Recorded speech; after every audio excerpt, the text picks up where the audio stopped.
We are here to complete the three-part series of marketing inside of your law firm. Hopefully you've listened to episodes 1 and 2, but today we're going to dive deeper into the KPIs, how to build a scorecard, how to measure the scorecard, and how to know very specifically where in the marketing area, everything you've built. Last week we talked about the machine. Where in the machine, how do you dissect the problems and get yourself out of the biggest mistake that I've watched attorneys make, which is they feel like they have good ads or they feel like they have bad ads or bad leads, and get them out of the feeling and into actual data that supports or either approves or disproves, right? Kind of that feeling side of it. So I'm excited to jump into today's conversation. But before we do, Shane, your neck of the woods, how the heck are you, man? Doing well. Excited this morning. A little bit behind schedule in my morning today, but that happens, right? One thing takes long, and you're always amazed, right? How the heck can I be behind at 10:15 in the morning? But it just means you didn't plan your time well. Yeah. You and I talk a ton about planning. I mean, I think the bigger your law firm is, or the better your life is, the more planning you've got to do, right, to get the life you want. Mine's a little behind. But, I mean, I like today's topic, right? That's the data. And I think this is the area that really lets people, I'd say, excel and spend their money wisely and grow efficiently. And in the beginning, like, I didn't do great on data, right? And not only did I not do good on data, I trusted other vendors to tell me the truth, which maybe that was naive, right? But that I didn't know a lot about bots. I didn't know anything about bot traffic or bot calls or anything else. And the worst data thing I did is I think I had a Yellow Page ad, and I was sophisticated, right? I made him put a tracking number on there, but that was the extent I did. And I got a report that showed how many calls, and I'm like, dude, these calls don't seem to match what I mean? I wasn't tracking everything. I was just saying for the number of calls, I should have a ton more clients. Well, I mean, I was tracking nothing, right? So maybe not. But, the lack of tracking caused me to burn through. I mean, I don't even know how much money it was, but it was a bunch because back then a Yellow Page ad and a regional thing cost, a double truck ad cost a bunch of money. Yeah. And I didn't track anything, right? I didn't track that. I had a buddy who, he didn't track his stuff either, and he was doing intake, and I'm like, if people meet you in your office, right, how many are you converting? How many become clients? And it's like everybody I meet with becomes a client. And of the cases you sign, how many become settlements? Pretty much like 90%. I'm like, I don't know those. I know your industry, and both of those are BS, right? And then, so we do track it, and lo and behold, he's signing 55% of the people who sit down to meet with him. And he's settling 60% of the cases that he signs after that. And he's like, well, what do you think? Should I spend a ton more money? I'm like, no, we should probably fix these two problems, right? But if we didn't track it, he wasn't tracking anything. He was feeling, right? And every lawyer feels like they sign everybody they want. Every lawyer feels like if they get on the phone call with a prospect, they sign them or they get them into the office. Feelings are garbage. I mean, they're actually a problem. They actually create problems because feelings are not right. They're not actually based in data. They're based on feel. I remember we had a marketing campaign going out, capturing leads. The leads were coming in, and I'd spent about 2 weeks now, and I was handling the sales side of it. I wanted to fill them out, make sure the leads were good, etc. So I'm on these calls with the sales and closing people and getting excited, but then I'm not closing. And there was something, whatever. I wasn't tracking any of the data. This was a mistake. And so I got to the end of the 2 weeks, and I had this conversation with my coach, and I was just like, dude, I don't think this is working. I just, because I had the perception, well, I should be making more money. Same as you with the Yellow Page. Yellow Page. You're like, you should be doing better. And I'm like, I don't know. I don't even think I'm close. I think the leads are shit. I mean, that was what I was trying to blame. I'm like, the leads suck. That's what it is. It's the leads. They're bad leads. And we're sitting, and my coach just asked me a simple question. He's like, well, what data do you have to back that up? And I'm like, huh? What do you mean, what data do I have? I'm telling you right now, that's my data. He's like, okay, well, how many leads did you get? So he walked me through in like 20 minutes, how many leads did we get? How much were we spending on these leads? And how many showed up to calls? And how many calls did I actually close to a client and all this? And what we ended up finding is I was closing at 62%. Okay. Which in the sales world, in the world that I was in right then, a 62% cold lead close rate is phenomenal. That's like really good. And so, but I was getting discouraged. And by the end of that second week, I was about ready to turn the ads off because I was like, well, this shit ain't working. Right. And it was just, yeah. And that's comparing yourself to industry benchmarks as well, right, is great. Because you can be convinced, this is terrible. Yep. And like even my firm today, right, I'm always seeking to improve. And we compared ourselves to some benchmarks, and I was feeling bad about one or two issues, right? And my team knows this is a pet peeve of mine. This one phase of cases, I'm like, it's always too long, always. We need to short it.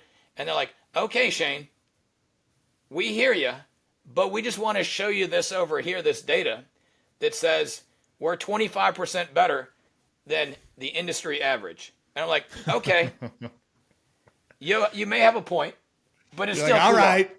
I'll concede, but we can still do better. We can still do better. But, we are, so you need those benchmarks to keep yourself reeled in is what I would say, right? And you on your sales thing, you think I'm sucking.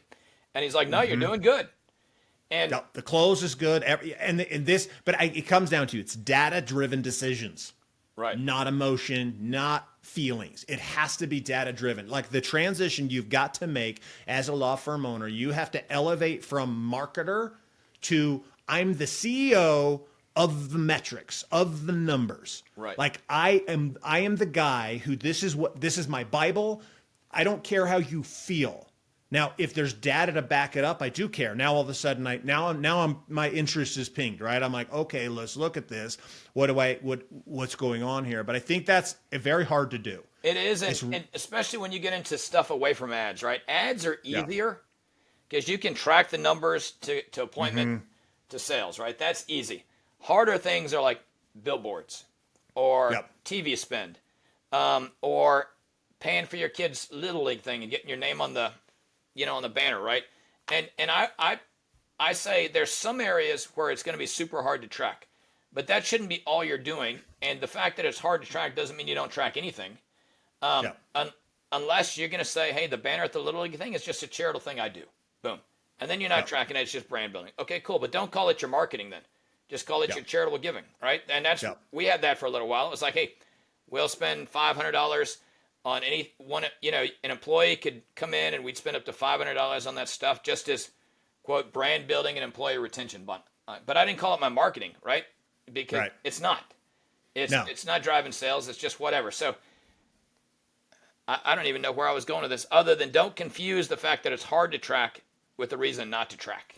Yeah. Even if it's untrackable, track it. Right. Right. Even down to a billboard, having your intake team ask the question, have you seen our billboards? Right. Exactly. Just the simple question. And if they say yes, you're like, okay, cool. Brand awareness is working. And if you get 60% of the people that say, yes, I've seen your billboards, then you're like, okay, that's good. Right. This is working. But if everyone says, no, I've never seen your billboards. No, I've never seen your billboards. You realize that clients are not coming because of that billboard. Right. So then you get to make a decision off of even a billboard, which is, I think, commonly the least trackable it is, but thing that there is. You're tracking something, right? And it's the whole sale didn't come from it. Maybe they saw it and they were like, oh, crap, and they went to the website. So ads are easy. The other stuff is harder, but it doesn't mean you don't try, right? And you don't get some data. And because, like you say, feelings suck when it comes to analyzing these things. And 100%. What are some of the breakdowns we need? Well, I think I'll give an example of things that we have done that has shown this, right? So when you're running advertising, there's different benchmarks you're looking at along the way, right? Cost per lead, cost per appointment, show up rate, close rate, lifetime value, like what is it, cost per client, which is a big one, the CAC, they call that in the marketing world, client acquisition cost. So there's all of these benchmarks. Here's what I'll tell you on that. I'm not going to spend a ton of time going into the specifics. Go to ChatGPT and ask ChatGPT, what are the metrics you need to measure?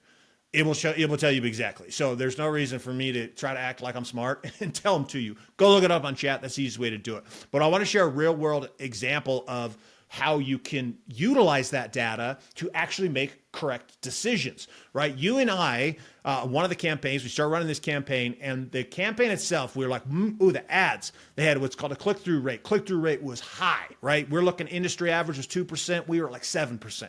So we're like, oh, hell yes, the ads are working. Then they're ending up on the landing page, and then we have to look at the next level of data. It's not like, well, the ads are working, we're good to go. Right. Yeah. So the ads come in, they're amazing. Then they get to the landing page and we realize that we have a drop off on opt-in. So after looking at the numbers, not feelings, bro, not feelings at all. You and me it wasn't feeling based because like it wasn't ego. There was none of that, which is what you're going to have to fight against. You're going to have to fight against your ego, especially if you spend a lot of time on that landing page and you made a VSL that you think is the sexiest thing that's ever happened in the world. But then people go to the landing page and everybody clicks off in 2 seconds and they're like, screw this guy. You got to let go of the ego and realize there's adjustment we need to make here. And one of the adjustments we made right out of the gate is we actually took the VSL off. Right. And our opt-in rate doubled. We're like, oh shit. Well, that works, right? So we started looking at the data and we have made critical decisions on just this specific funnel. I don't know, a dozen times, more than that, probably, like just constantly reworking and looking at what's the data tell us? What does the data tell us? Not what do I feel? What do I want? What do I experience? It's where is that data actually showing up? Until you get to that end result and then you have those numbers, that's what's called your control, right? You're trying to create your control group, which is I've got all these ads coming in and these are the metrics along the way. So like I said, go to ChatGPT and ask Chat, what are the specific things you could cover? Because realistically, it's common across every industry. And it'll tell you exactly what it is that you need to look at in the metric. And I think the biggest thing though is realizing that marketing math, i.e. feelings, like this myth on how you feel, like it cannot exist inside of the facts. The feeling is a myth. It's what you and this is the driver. And I get it. This sounds like a very simple, basic concept, but you'd be surprised how many men and women I've had conversations with that are making decisions based upon weird data or no data. It's like, what? That doesn't, hold on. Where did that come from? Why are you saying this? Right. Almost daily, I'm having a conversation with someone who is making a decision based upon the drama in their life, the drama of this. And we'll get crazy too with this side of it when you need the money. Well, right? If it's like, you're like, oh shit, I got to pay the lease on my building. I got to collect some cash. So then all of a sudden we're in panic mode and we go into panic mode and then the actual facts go out the window. Well, now it's two things like I've seen where it's easy to do if you don't have good data is I got no clients from this, right? Well, the inclination is, especially if the attorney is the closer, is I got no clients from this. The ads suck. Well, you need to see some other data because the ads may be great and you just may be a sucky salesman, right? Which nobody likes that. That's ego.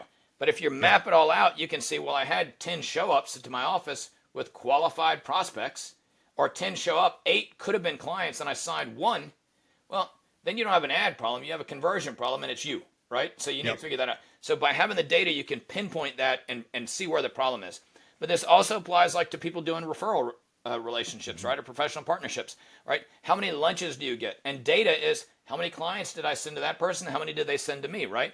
Or if it's a doctor, are those settlements worth more because whatever? So you got to track some data to see, because I had a guy say, me and so-and-so have a great relationship. We do business all together, and we dig into the data and we're like, oh, really? It looks pretty one-sided. Like, you send 100% of your clients to him and he sends none back to you. And, his treatment is the same as everybody else's. So without any data, you're stuck on feelings, right? Well, I like the guy, go to lunch. He takes me to lunch once every 6 months. Okay, well, great. What do you do? Of course he does, because you're feeding him. But without any data, you don't know that, right? And there's tons of data to run a law firm you can get into. And I hate to say you got to have data, because you can run a law firm with no data, but it's super hard, and it's super hard to grow and do it successfully, which is not something we're going to pitch. Well, it becomes, what do you end up becoming is you gamble.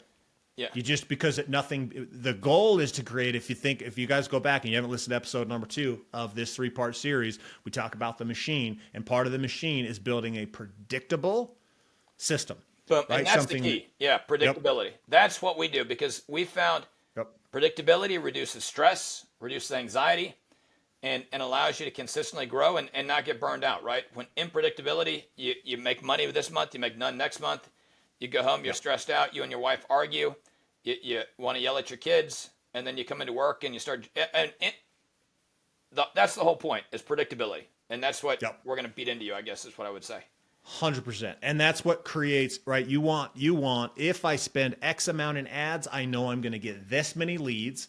And I know that my close rate is this, which means my bottom line, whether I'm getting paid today or in a year from now, is going to be this, right? This is like, right. As a business owner, we made the decision that, hey, we don't want a paycheck. It's not what we want. We don't want a 9-to-5 paycheck. A lot of your employees, that's what they want. And if they didn't want that, they'd go start their own thing, but they don't, because that's a very high level of stress that you're under to do that. So the first step has to be get out of chaos, get out of hustler mode, right? And there's other shows we've talked more in depth about this, but get yourself into the game where you have this predictable process that you have basically created your own paycheck to be able to do it. But all of it is managed off of metrics. It's all off of the numbers. And there's two things there's two processes I want to hit on before we wrap up this kind of short 3-part series. But it's the fact that I literally just lost my train of thought. That's okay. What I was going to say is, when we start talking about data, I talk to folks who are like, look, I don't have time to get any of this, right? I don't have time to dig into this. Yeah. I don't have the energy to tell my team to do it. And I tell people, well, start small, right? Pull 2 or 3 things. Or even identify what the vendors they got to pitch to, right? If you're using a vendor, great. This is what I'm measuring. Send it to me, or get somebody in your team to do it and delegate it down. It's well worth it. I mean, if you're spending $10,000 or $15,000 a month on ads and marketing, and you got nobody tracking all this stuff, it's worth, spending 20% to have somebody track it all for you if you need to. Hire a full-time team member. You'll save the money. You'll find it. So, and if you don't have to do it all tomorrow. Like rebuilding your law firm and turning it into a systemized, profitable law firm doesn't happen overnight. And our goal in helping you do this is to reduce your workload and reduce your burnout. And I think that's the key. You have to explain to people this. I'm not trying to just make you work more. Doing all of this actually makes it so you have to work less. Yep.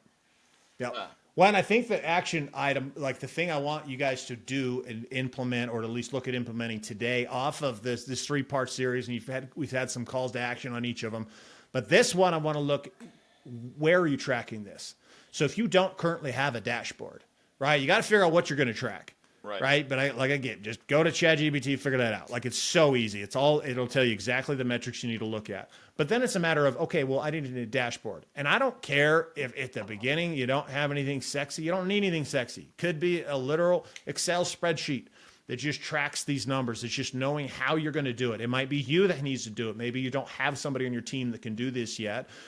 But it needs to be done, because this is going to help you. I want to shift too, because I know we got a lot of listeners who don't run large firms, and they're smaller firms. Maybe it's them and a paralegal, or them and one associate. It's a smaller metric. I want you to stop doing something, then you're going to start doing something. I want you to stop thinking of yourself as a small law firm. I want you to stop thinking of yourself as a solo operator, even if it's just you. And I want you to start looking at yourself as a business. You are a business, and a business would not do the same things that a solo operator would do. And one of the big ones is a solo operator tends to base these decisions off of feelings, and they will not create dashboards because they just won't do it. It's just them. They're hustling, they're grinding, they're doing their thing. But the money you will make and the money you will save by just creating this distinction in your mind back to, hey, this is a business. It might just be Trevor White Law, and it's me only. That's it. It's just me, but that's okay. I'm a business. I'm not just a person. And as a business, I need to see these KPIs, which means I need a dashboard that's updated on a weekly or semi-weekly basis, whatever makes sense for you and your firm, that information is there so that I can make decisions as a business, not as just a person. Yeah. And 100%, and it happens over and over and over, right? When you look at the data, you make better decisions. And sometimes you're depressed, then you start looking at the data and you're like, well, shit, I'm not. Like you and your sales, right? And it happened to me multiple times in the firm. I'm thinking this is bad, and then I dig into the data. I'm like, oh shit, I should feel good, right? So, Good point, because sometimes it's literally about just how you feel.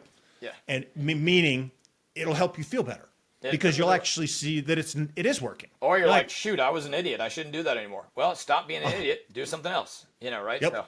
Yep. Every part of it. So if you are ready to lead you've got to lead by data, not feelings. Like, I get what we have laid down is kind of complicated. And if you're not a marketer intuitively, what I would suggest is head over to legaledgecoaching.com, get yourself on our calendar where we will help you dive into this. And we'll dive into the performance. We'll dive into the issues that you have right now inside of the firm, specifically in marketing and in the operations, really all parts of it, and be able to kind of show you some of the cracks in the issues that you have right there. Because I understand that if you try to take it all on and try to do it all, it's going to be impossible, right? You can't do it all. You can have it all, but you can't do it all. And we're here as a resource for you to be able to help you. So it's free of charge. Jump on a call. We'll actually dive into your content. Again, that's over at legaledgecoaching.com, where you can get access to the calendar. We also have some free training on there on avatar training and some foundations that make up how you could build, a strong, solid culture and just a foundation side of your business. That being said, if you got value from today's show, please share this show up with somebody you know who might also get value from the content that we're putting out. We're here to help. We're here to make a difference. We've had success in our own right, and we're just taking what we know and we're saying, hey, let's help the next generation. Let's help the next person out there be able to accomplish what took us 10, 15 years to do, helping you do it in 2 or 3. So we appreciate you guys being listeners of the show. This brings the marketing series, the 3-part series, to a close. Go listen to episodes 1 and 2 if you have not. Appreciate you guys. Have a fantastic rest of your day.